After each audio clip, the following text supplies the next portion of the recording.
Sí, doctora, ahora sí se ve. Ya. Bueno, vamos a empezar hoy día sobre el tema de heridas y úlceras, ¿ya? La cicatrización de heridas es una compleja cascada celular y bioquímica que conduce a la restitución de la integridad y la función. Aunque algunos tejidos individuales tienen características de cicatrización únicas, todos los tejidos cicatrizan por mecanismos similares, ¿ya? El resultado óptimo de las heridas agudas depende de la evaluación completa del paciente y la herida, así como de la aplicación de las mejores prácticas y técnicas.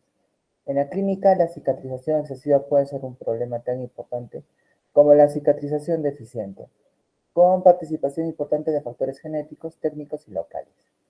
Ya. Eh, las fases de la cicatrización en una herida son estas, ¿no? Inflamación, proliferación, maduración. ¿Cuáles, como les decía la anterior vez, los primeros que se elevan son los neutrófilos, ¿no? Luego los macrófagos, fibroblastos, linfocitos. Entonces, los que perduran en el tiempo, macrófagos, como ven en la imagen, ¿no? Y hasta 6 meses, su retirada completa de los neutrófilos. Ahora, también el tipo de colágeno, ¿no? Colágeno tipo 1 es lo que normalmente hay. Esto es reemplazado en una herida por colágeno tipo 3. Y obviamente la fuerza tensil nunca va a ser la misma, como se ve en esta imagen. Ya. Esquemas histológicos de las fases de la cicatrización de heridas. A, fase de hemostasia inflamatoria. B, fase inflamatoria tardía que refleja infiltración de células mononucleares y linfocitos. Y C, proliferativa con angiogénesis y síntesis de colágeno relacionadas. Como ven, la primera están glóbulos rojos, plaquetas, o sea, son los primeros que van, ¿no? Luego, una fase inflamatoria y luego una fase progresiva de reemplazo del colágeno y fibronectina. Hemostasia e inflamación. Y por cierto, no me he dado cuenta cuántos están en la clase. 34. Ah, está bien, un buen grupo. Ya. La infiltración celular después de una lesión sigue una secuencia predeterminada característica. Los polimorfonucleares son las primeras células infiltrantes que penetran en el sitio de la herida y alcanzan su máximo a las 24 a 48 horas. Esto es pregunta de examen, como les decía la vez pasada. La segunda población de células inflamatorias que invaden la herida la constituyen los macrófagos. Se ha reconocido que son esenciales para el éxito de la cicatrización. Se derivan de los monocitos circulantes, alcanzan fibras importantes a las 48 a 96 horas, como les había dicho, y es pregunta de examen. También es pregunta de examen. Fase proliferativa es la segunda fase de la cicatrización y en general abarca de los días 4 a 12. Y bioquímica de colágeno, lo que les decía, ¿no? Que el colágeno tipo 1 es reemplazado por colágeno tipo 3, ¿no? Son 18, menos de 18 tipos y estos son los que vienen en los exámenes de reciente medio. Ya. Una síntesis, pasos de la síntesis de colágeno, como sabemos, el RNA mensajero va a enviar una orden a que ésta se produzca más, solo que no va a ser pues, por colágeno tipo 1, sino por el tipo 3. ¿Ya? Proteoglucanos. Los glucosaminoglutanos comprenden una gran porción de la sustancia fundamental que compone el tejido de granulación. Rara vez se encuentran libres y se acoplan con proteínas para formar proteoglucanos. La cadena polisacárica está compuesta por unidades de disacáridos repetitivas, constituidas por ácido glucurónico o hidurónico y una exosamina, que puede ser sulfatada. Eh, actividades de los macrófagos durante la cicatrización de heridas. 1. Fagocitosis. Los mediadores son especies reactivas al oxígeno y el óxido nítrico. Desbridamiento a través de la colagenasa y elastasa. Incorporación y activación de las células debido a los factores de crecimiento. Citocinas, factor necrosis tumoral alfa, interleuquina 6. Fibronectina. Síntesis de matriz, ahí tenemos los factores de crecimiento, citoquinas, enzimas, arginasa, colagenasa, prostaglandinas, óxido nítrico. Y angiogénesis, factores de crecimiento, citoquinas y óxido nítrico. Para la maduración y remodelación de la cicatriz, que se inician durante la fase fibroblástica y se caracterizan por una reorganización del colágeno sintetizado con anterioridad, ¿no? Maduración y remodelación de la cicatriz se inician durante la fase fibroplástica y se caracterizan por una reorganización del colágeno sintetizado con anterioridad. El colágeno se cataboliza mediante metaloproteínas de matriz y el contenido neto de colágeno de la herida es el resultado de un equilibrio entre la colagenólisis y la síntesis de colágeno. Epitelización. En tanto la integridad y la fuerza del tejido se restablecen, también la barrera externa debe hacerlo. Este proceso se caracteriza en particular por la proliferación y migración de las células epiteliales adyacentes a la herida. El proceso inicia en el transcurso de un día de la lesión y se observa como un engrosamiento de la epidermis en el borde de la herida. Las células marginales del borde de la herida pierden sus inserciones firmes a la dermis subyacente, crecen y comienzan a migrar a través de la superficie de la matriz provisional alrededor. ¿Se ve lo que estoy pasando en las diapositivas, Wilma? Sí, doctora. No sé si lo podría poner en pantalla completa, doctora. Se ven pequeñas, doctora. A ver, a ver. Ahí se ve. Eh, Todavía no carga en Ay, el ay, mío. eso es por el esto. Ay, ay, ay, ya sé por qué es.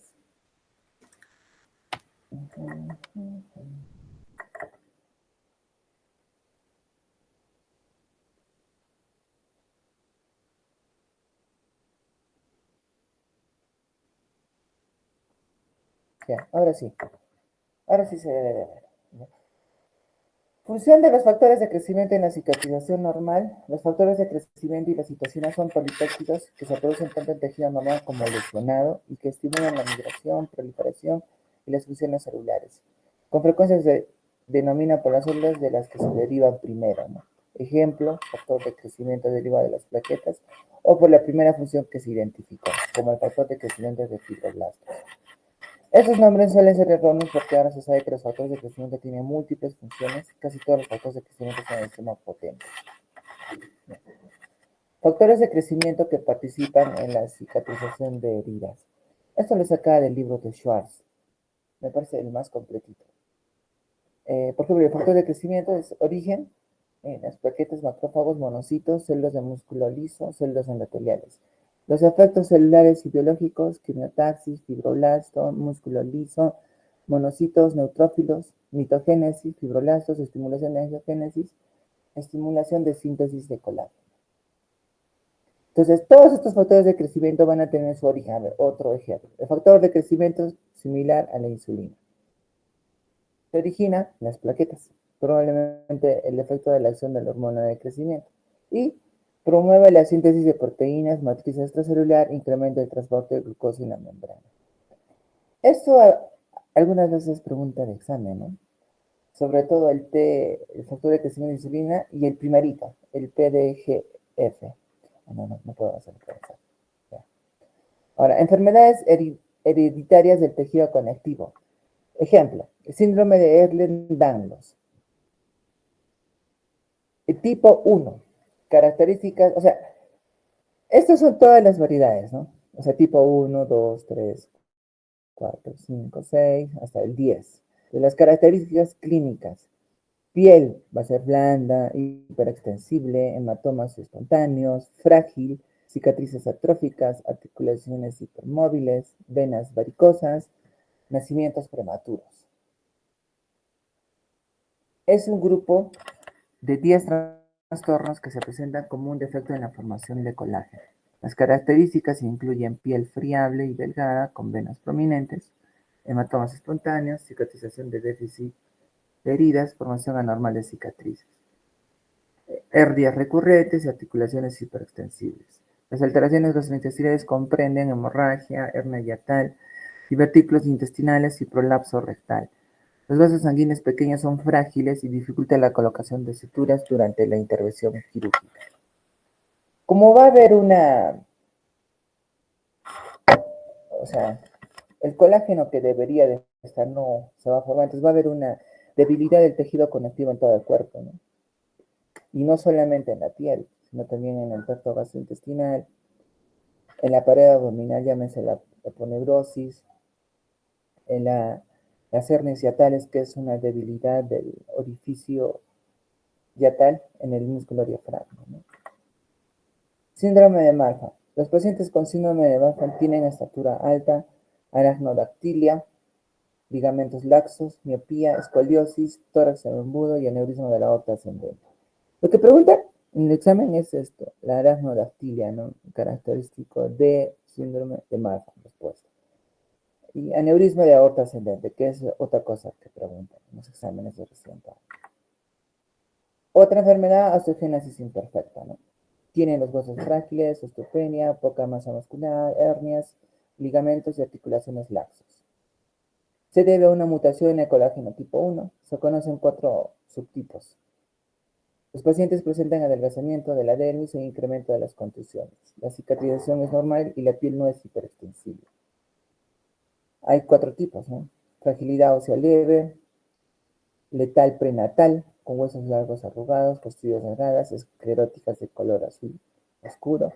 El tipo 3 progresivamente deformante, múltiples fracturas, pérdida fácil de ambulación y fragilidad ósea leve moderada. Epidermólisis ampollar, ¿no? Se clasifica en 3 subtipos principales: simple, de unión y distrófica, ¿no? El defecto genético incluye un deterioro de la adherencia tisular en la epidermis, la membrana basal o la dermis, cuyos resultados son la separación del tejido y la formación de ampollas a un traumatismo mínimo. Acrodermatitis enteropática. Es una enfermedad autosómica recesiva infantil que produce una incapacidad para absorber suficiente zinc de la leche materna o el alimento.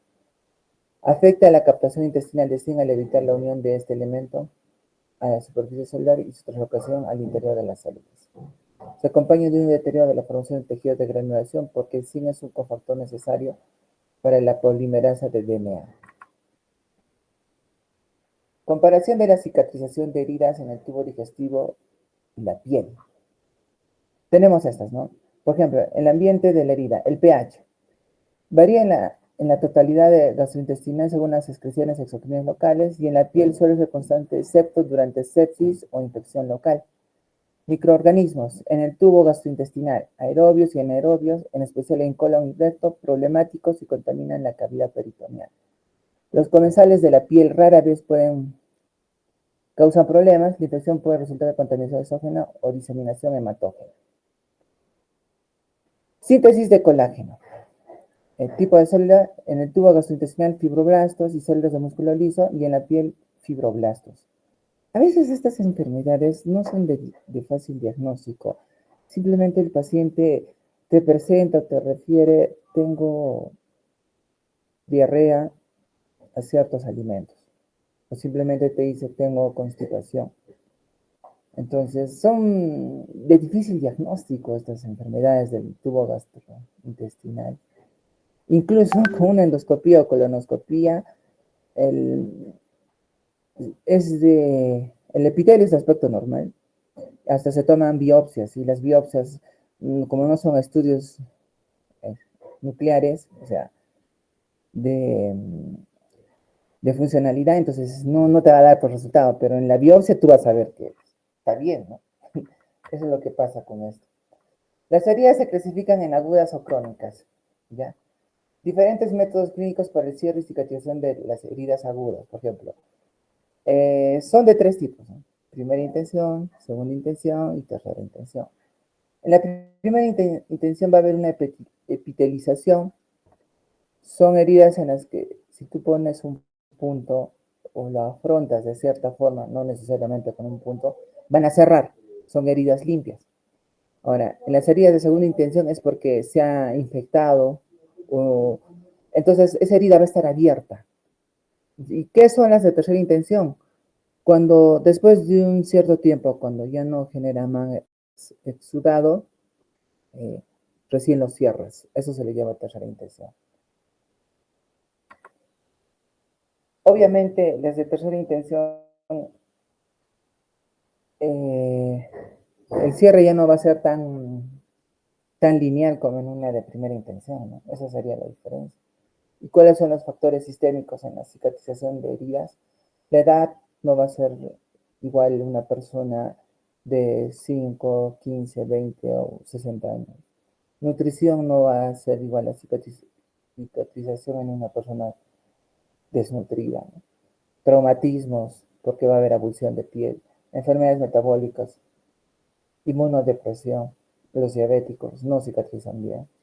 Y esto es pregunta de examen, ¿eh? Te van a preguntar factores sistémicos afectan la cicatrización de heridas, excepto, entonces va a decir edad, nutrición, traumatismos, enfermedades metabólicas y puede decir una úlcera en piel. O puede decir hipertensión, puede ser. Entonces, eso tú pones el excepto. O si no, va a decir factores sistémicos. Va a decir A, edad, B, nutrición, C, traumatismos, D, enfermedades metabólicas, E, inmunosupresión, F, todas las anteriores. Respuesta, todas las anteriores. O sea, cosas así se juegan y en realidad no son tan complejas a veces, ¿no?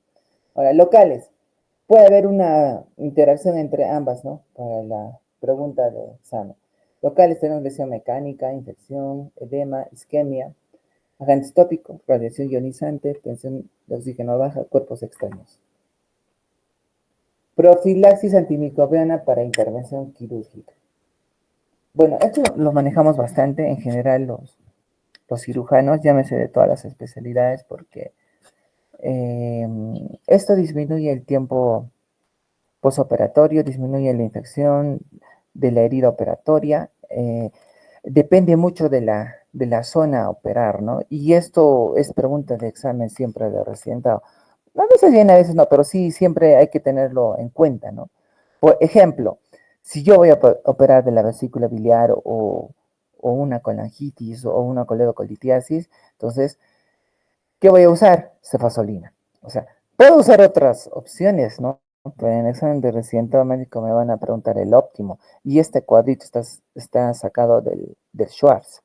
Entonces, esto cumple una condición de que los medicamentos antimicrobianos como profilácticos se deben de usar como mucho hasta 20 minutos antes de una cirugía y si no es al inicio de la cirugía.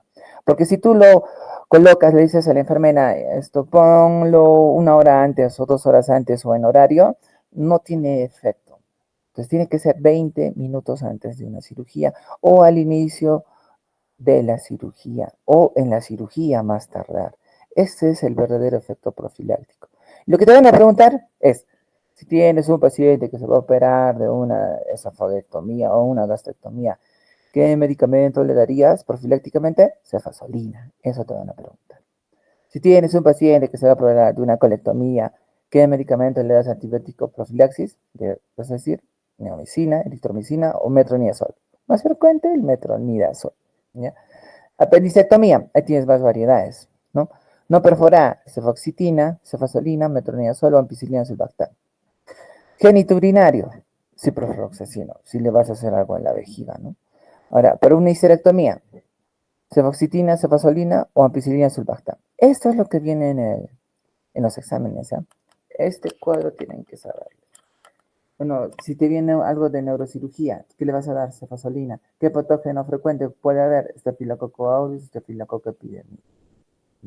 Una cirugía ortopédica para un cambio de cadera, una artroplastia de cadera o de rodilla, ¿qué vas a temer? Una Staphylococcus aureus o epidermidis. ¿Y qué le vas a dar un antibiótico recomendado? Cefazolina. ¿Cuánto? 1 gramo, 1 a 2 gramos intravenoso, 15 a 20 minutos antes de la cirugía. Eso. Eso es lo que va a venir.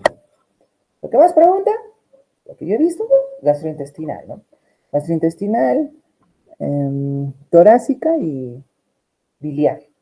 Y casi siempre la respuesta es cefazolina. Yeah. Heridas crónicas, ¿no? Son aquellas que progresan a través del tiempo, arteriales isquémicas por falta de la irrigación, por éstasis venosa, se deben a éstasis venosa y retropresión hidrostática. Hay menos consenso en cuanto a las vías fisiopatológicas exactas que conducen a ulceración y el deterioro de la cicatrización. Heridas en diabéticos, alrededor de 10 a 15% de pacientes diabéticos corren riesgo de formación de úlceras, solo por ser diabéticos, ¿no? En Estados Unidos se practican cerca de 50.000 a 60.000 amputaciones en pacientes diabéticos. Los principales contribuyentes a la formación de las úlceras diabéticas incluyen neuropatía, deformación del pie e isquemia. Se estima que 60-70% de las úlceras diabéticas se deben a neuropatía. 15-20% isquemia y el otro 15-20% una combinación de ambas. Úlceras por decúbito por presión.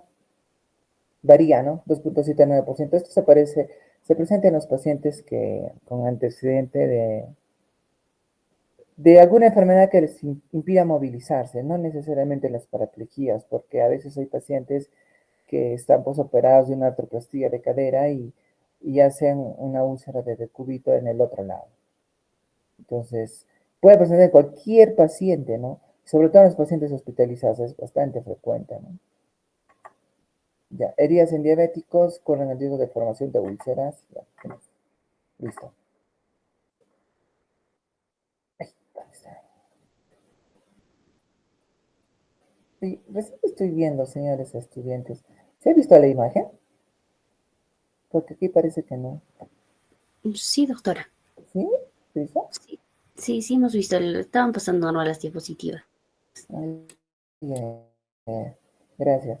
A ver, voy a presentar otra imagen, ¿ya? A ver, espera un ratito. Un minutito, un minutito. Estoy abriendo. Ya.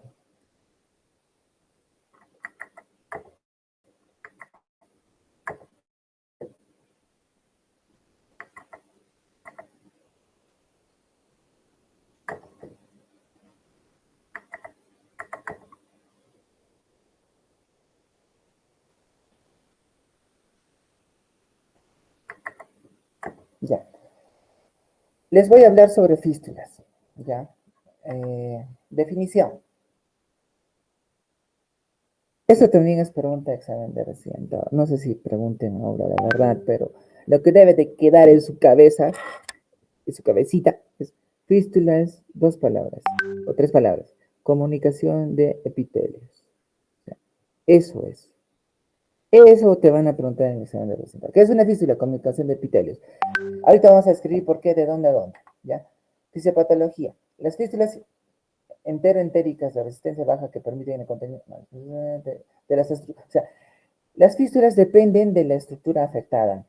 Puede haber, o sea, por alguna patología, anoxa o accidente o absceso, va a haber una comunicación de epitelios. O sea, ¿qué quiere decir? Y esa comunicación puede ser, por decir, entre la vejiga y el recto, entre la vejiga y el útero, entre la vesícula y el intestino, una hepatoyeyunal o una vesicoyeyunal. O sea, normalmente estos tejidos son de diferente epitelio y no deberían de comunicarse. Una fístula, ¿qué es? Una comunicación de epitelio. Y toma el nombre de la estructura a conectarse. Ejemplo, si va a ser una fístula o una comunicación entre vejiga y recto, se va a llamar vésico rectal. Entre vejiga y útero, útero vesical. Entre la vesícula y el intestino, bilio duodenal. Pero no necesariamente es el duodeno, porque puede ser una fístula hacia colon, una fístula hacia intestino delgado, una fístula hacia pared abdominal, una fístula hepatoyeyunal, que puede ser una comunicación de la vía biliar hacia el intestino, o vésico-yeyunal. Entonces, las fístulas externas, esas son fístulas internas, pero las fístulas externas comunican hacia el exterior. Ejemplo, una fístula enterocutánea, de intestino hacia piel, ¿no? O una fístula enteroatmosférica. La fístula enterocutánea es comunicación anormal entre el aparato gastrointestinal y la piel, con salida de contenido intestinal a través de la misma. No hay pérdida de la pared abdominal. Hay una tríada de septicemia, desequilibrio de líquidos, de electrolitos y malnutrición. Pueden no evolucionar o presentar una progresión inicial normal. Y las enteroatmosféricas, que es una comunicación entre la luz intestinal y la superficie de una herida abdominal abierta. Va a haber una pérdida importante de pared abdominal, hay pérdida de tejido en la pared abdominal. Esa es la diferencia entre estas dos, ¿no? Porque tú dirías, sí, ambas comunican hacia el exterior, pero no, en las fístulas atmosféricas es mucho más grande. Y pasa sobre todo en los pacientes desnutridos, en los pacientes sépticos, en los pacientes comórbidos, en los pacientes con edades extremas, en los pacientes eh, con variabilidad de cirugía, porque pueden haber fístulas en todo el cuerpo. Son complicaciones más serias y cuyo tratamiento supone un reto para el cirujano. Mortalidad se reporta entre el 6 a 40% a nivel mundial a causa de sepsis. Septicemia está presente en el 25-75% de fístulas intestinales, consecuencia de una peritonitis difusa o de un absceso localizado, infección en la pared abdominal o necrosante, contaminación de un órgano hueco, estéril con contenido intestinal. Reporta el sitio más frecuente de fístulas a nivel de intestino delgado distal. Entonces, el tener una fístula es, como dice aquí, es un reto para el cirujano. Hay formas de cómo hacerlo, o sea, tiene que entenderse que en una cirugía de tipo gastrointestinal, como es mi especialidad, por más cirujano experto o por más buen cirujano que sea, no depende del cirujano, sino de la capacidad de recuperación del paciente, ¿no? De su estado previo a la cirugía. Entonces, nosotros le llamamos el eco. Si tiene un buen eco, es un paciente que te va a responder, que se va a recuperar y que no va a haber fístula. Depende mucho del paciente.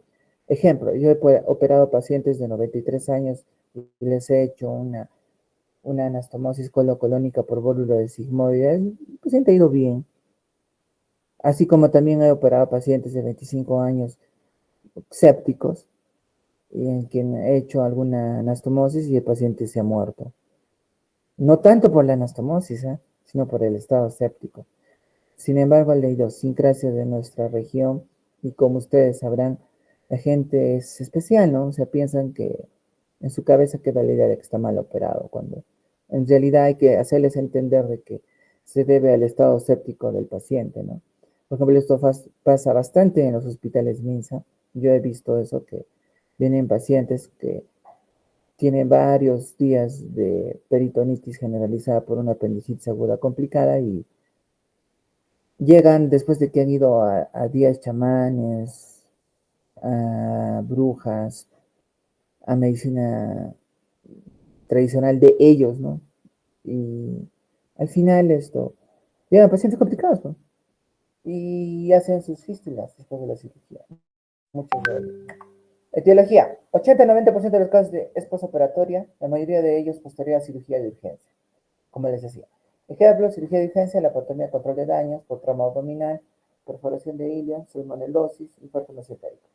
Generalmente secundarias a deficiencia de anastomosis o lesiones intestinales inadvertidas al momento de realizar la primera cirugía. Otras causas, enfermedad inflamatoria intestinal, neoplasias, traumatismo abdominal y diverticulitis. Esto puede venir en una pregunta de examen, ¿no? Excepto, ¿no? Ya. ¿Cuántos litros de contenido gastrointestinal biliar pancreático se producen en 24 horas? Eso también es pregunta. A veces no responde ni el mismo residente. No sé, será porque no tiene tiempo. Pero bueno, ¿cuántos litros de contenido gastrointestinal llega al intestino grueso o en las últimas porciones de ilio? Son de 7 a 8 litros, acuérdense eso, en general. Pero, por ejemplo, si vamos a cada uno de ellos, mira, saliva, 1500 ml en un día, gástrica, 1500, duodenal, 2000, biliar, 3000, pancreática, 800, biliar, 800. ¿Y cuál es la pregunta más frecuente? Biliar. Es de 800 a 1000. Entonces, no sé si han visto ustedes alguna vez pacientes postoperados que tienen un drinker, algún familiar o algún conocido. Les colocan un drinker. Entonces, es de acuerdo a esto, ¿no? Y eso les van a preguntar en el examen. Es decir, ¿cuánto de saliva secreto una persona en un día? Entonces pone 1500. ¿Cuánto de drenaje biliar? ¿Cuánto? 800 a 1000. Ya. Pancreática, 800 a 1000. Duodenal, 2000. Biliar, 3000. De estas, ¿cuál es la más difícil de manejar clínicamente hablando? La que tiene peor pronóstico, la que tiene mayor mortalidad, es la duodenal.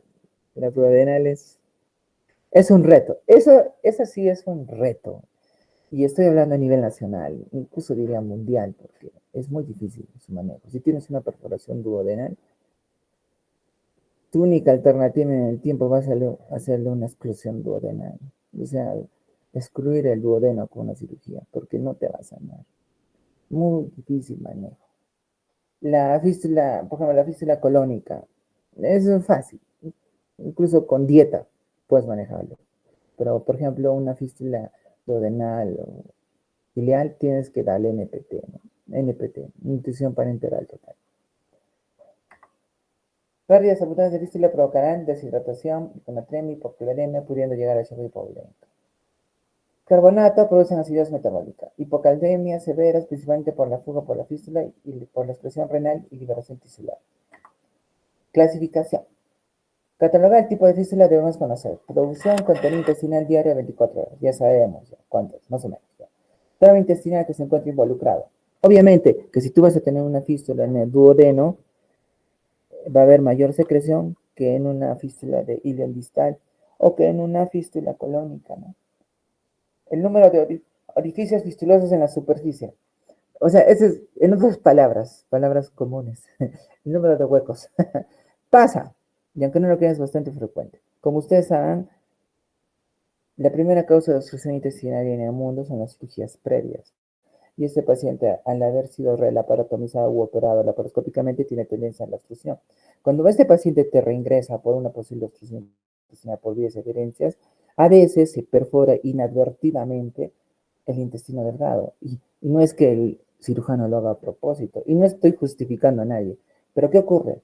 En esa misma separación haces varios huecos. Y estos varios huecos se pueden abrir en el tiempo. Eso es lo que nos está diciendo, ¿no? Factores que influyen en forma negativa en el cierre de una fístula entérica, factores del paciente, ¿no? Nutrición, medicamentos como esteroides. Factores etiológicos, fístula maligna, fístula en relación a enfermedad de Crohn, fístula en pacientes en campos sometidos a radiación. Uy, ese es otro tema. Aquí no hay mucho, porque aquí no se hace mucha radioterapia, pero en Lima es bastante frecuente. Tú tienes un paciente que ha sido, digamos, sometido a una quimioterapia y radioterapia neoadyuvante por un cáncer de recto, esperas a que pasen las 8 semanas, lo operas, le haces una resección del tipo que sea, ¿no? Del tipo que sea, porque son 3 tipos, esto se te va a abrir. Y no porque esté mal operado, y no porque uses el material, incluso ni por el paciente, no porque este tejido ha sido sometido a radiación y altamente te va a hacer una fístula. Sitio de la fístula, gástrica, duodenaria. Factores locales, persistencia de la inflamación local y sepsis, presencia del cuerpo extraño, epitelización del trayecto fistuloso menos de 2 centímetros. Y obstrucción distal del sitio de la fístula. Tramo digestivo implicado puede ser proximal, ¿no? O sea, gástrica, duodenal, yeyunal, hilo proximal, distal, desde las últimas porciones del hilo y el colon. ¿Cuáles son mejores de manejar? ¿Las fístulas de intestino delgado o las de intestino grueso? Las de intestino grueso. ¿Por qué? Porque incluso eso le da seguridad al paciente porque va a absorber más líquido y te va a salir caca por esa fístula. En cambio, cuando es una de intestino delgado, es más líquido. El paciente se deshidrata más rápido. El paciente acude a cada rato a emergencia. Eso es lo que pasa. Entonces, ahora, según su producción de una fístula en 24 horas, las de bajo débito es menos de 200, débito moderado de 200 a 500 y alto débito es más de 500. Propiamente dicho, de 450 más, ya sea alto gasto, en la fístula que fuese, ¿no? El ilion es la localización de la fístula en el 50%, se va a registrar en los pacientes que tienen fístula con la estasis enteropática relacionada con la pérdida de sales biliares, alteración de la circulación enteropática y proliferación bacteriana en un intestino disfuncional. ¿Cómo lo mido? Varias opciones, ¿no? Con bolsas de colostomía, tutores introducidos a través del orificio fistuloso. Esto viene en la pregunta de examen. Bajo débito, alto débito. Antes de ayer he pasado visita, no, ha sido 4 días, ¿no? El domingo, y los internos no saben esto, pero hay que enseñarles, ¿no? Pero eso tienen que saber ustedes, porque esto viene en el examen. Acuérdense, en cualquier fístula del tubo gastrointestinal. Grado de complejidad. Por la enfermedad originaria, su localización anatómica, el volumen de secreción, la integridad o no de la pared abdominal, así como del tracito intestinal. En las fístulas gastroduodenales y del intestino delgado proximal, el gasto es elevado, como les decía.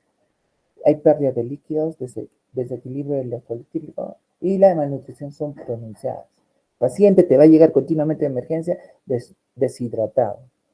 Ahora, en las fístulas de intestino delgado distal y de colon, el gasto es reducido. La deshidratación y el equilibrio y la malnutrición son infrecuentes. O sea, mientras más se acerque hacia el estómago o hacia el intestino inicial o hacia el tracto gastrointestinal alto, la fístula va a ser de peor manejo. Cuadro 2. Fases de Chapman y Sheldon para el manejo médico y quirúrgico de pacientes con fístulas enterocutáneas. Primera fase, 0 a 2 horas. Corregir déficit hidroelectrolítico. Comenzar a controlar el acceso al drenar quirúrgicamente abscesos. Control de la fístula. De 0 a 48 horas. Continuar con la corrección del equilibrio hidroelectrolítico. Reponer gastos. Comenzar el programa nutricional intravenoso, lo que conoce como nutrición parenteral total o nutrición parenteral periférica, ¿no? Nutrición parenteral total, como saben ustedes, se aplica a través de una vía central, por la vena yugular o vena femoral, o vena subclavia, para darle los nutrientes por la vena.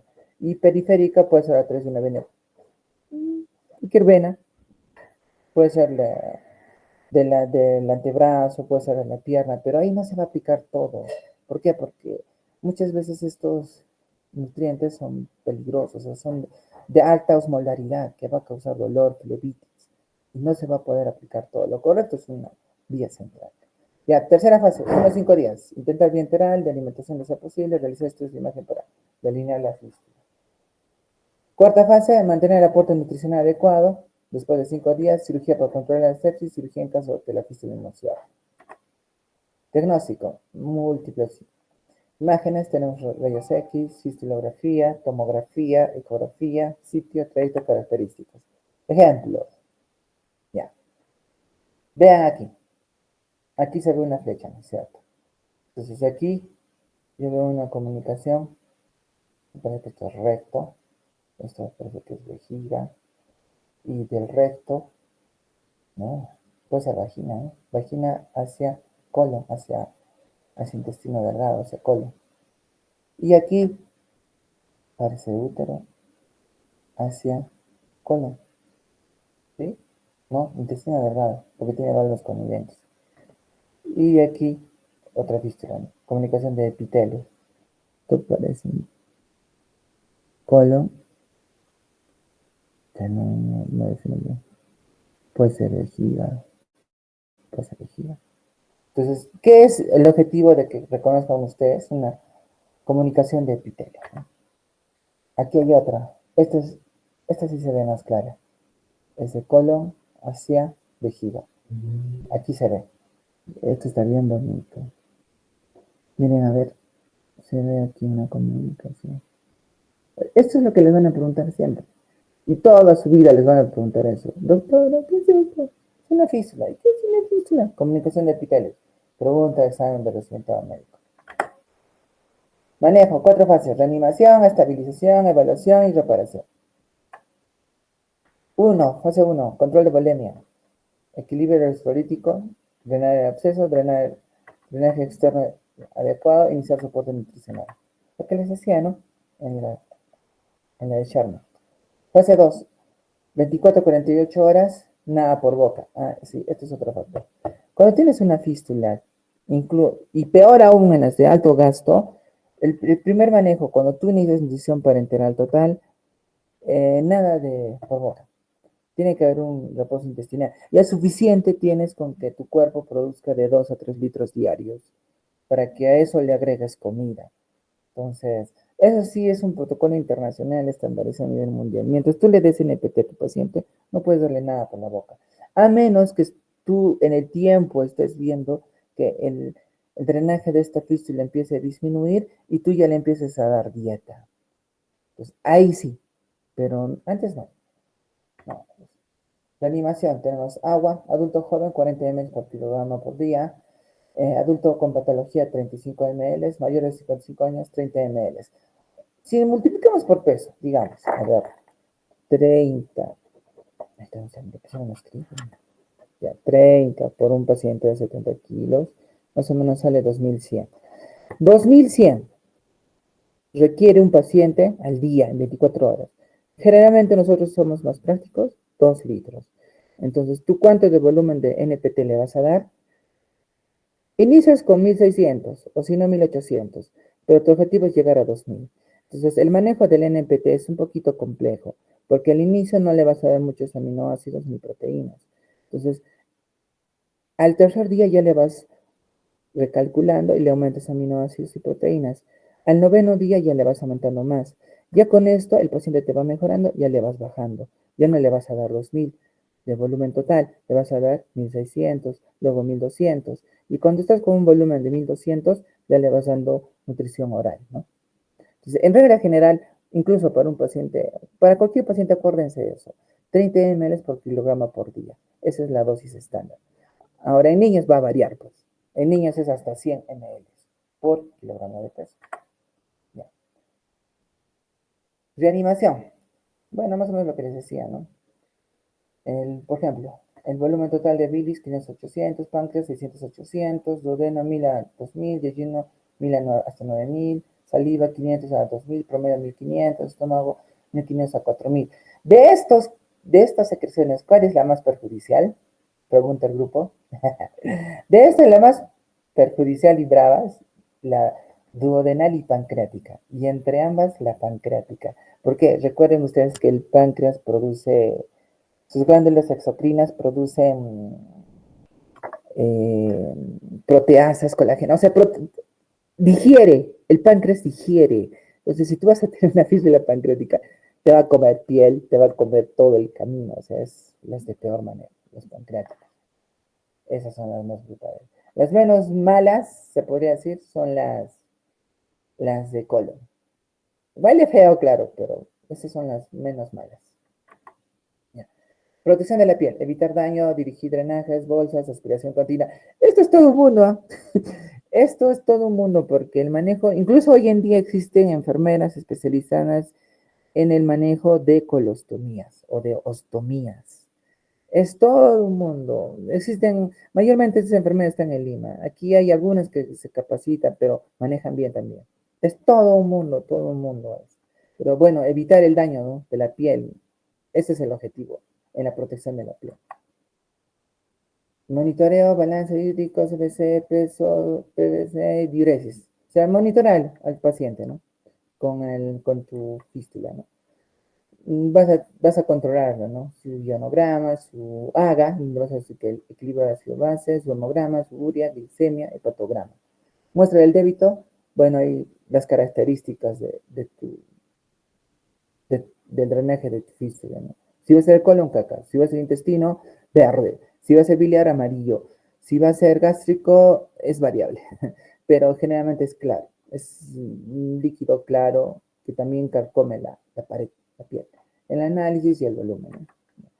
Alta incidencia de desnutrición. O sea, obviamente las fístulas se producen en los pacientes desnutridos, ¿no?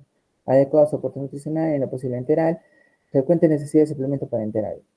Ahí, como les decía, es un reto, ¿no? Porque después de que terminas de darle tu NPT, hay que darle su dieta. Y es especial también, porque tienes que darle una dieta tipo Osmolay, tipo Licuacel, en donde tienes todos los nutrientes posibles y le das, ¿no?, paciente. Tipo el Shure. Ya, las desnutriciones, las crónicas 20%, Yeyuna e Ilion, estas son las que producen más, ¿no? 74. Gástricas, 53%. Mortalidad va a haber más en las de intestino delgado. Si tú tienes un paciente que se tiene a deshidratar más, y un paciente que te puede llegar hasta incluso una insuficiencia renal aguda. Entonces, si un paciente es bastante descuidado, puede fallecer. Tiene más posibilidades que el intestino grueso. Ya, estabilización. Energías. Esto es lo que le das en un paciente con NPT, ¿no? Su aporte 30 kilocalorías por día, proteínas 1.5 a 2 gramos. Los nutricionistas empiezan con 1 gramo, luego van aumentando. Lípidos 1 a 1.2 gramos, vitaminas y oligoelementos, vitamina C, zinc. Todo eso se achocolata, se hace un mix y se coloca al paciente, ¿no? Ya. Evaluación, estudio de la fístula, hay que definir su ubicación, su trayecto y qué tienes adyacentemente a este intestino, porque a veces solo es una comunicación local, si hay patologías asociadas.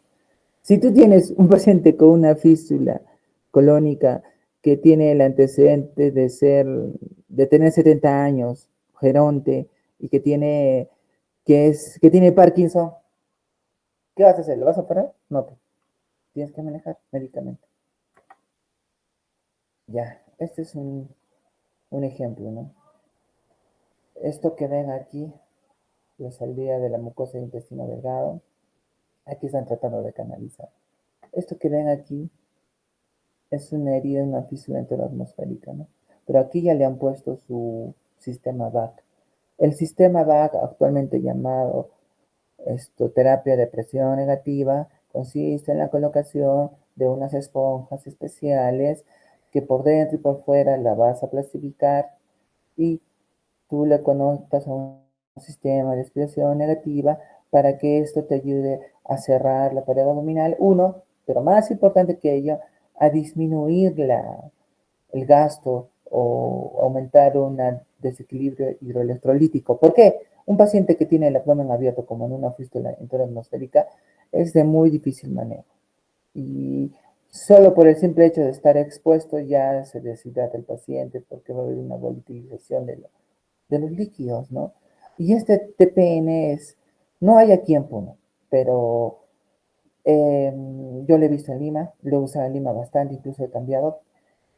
No es la gran cosa, se puede hacer y el paciente va muy bien, pero es caro, o sea, porque esta bolsa se tiene que cambiar cada 3 días y tiene que estar siempre limpio, tiene que estar siempre a presión negativa, viene un aparatito que tampoco no es la gran cosa y te ayuda demasiado. Debería de tener aquí, pero deberíamos de tener aquí, pero felizmente no tenemos tanta patología, ¿no?